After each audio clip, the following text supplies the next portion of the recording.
Spring Design. Today we will design a spring model together.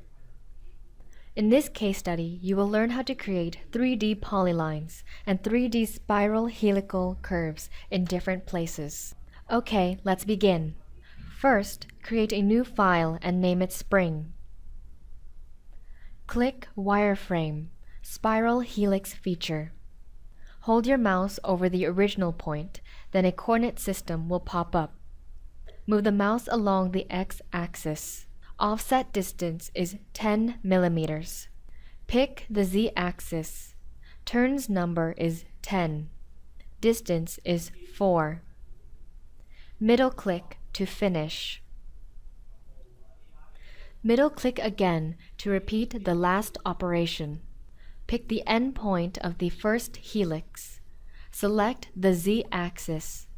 Turns value is 3. Distance 2. Next, creating a polyline. Pick the end point and hold it for 2 seconds. Move the mouse along the z-axis. Pick the second point. Then, move the mouse in the negative x direction. Offset the third point by 20 millimeters. Offset the last one 8 millimeters along the negative z-axis. This done, create an arc between 2 vertical lines. The aligned plane is the XZ datum. Delete the unneeded horizontal line.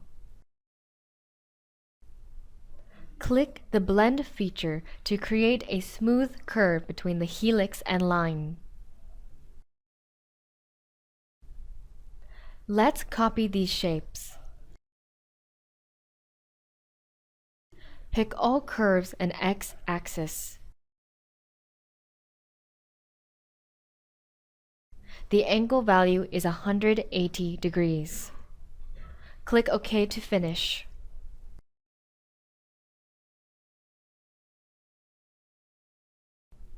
Next, we concatenate them together. Last step, click the Swept Rod command. Pick this curve. Set the diameter value to 2 millimeters. The spring model is done. For more visual effect, let's apply some material to the model. Click the Visualize toolbar. Select Metal to add some material. Okay, here we have the final shape.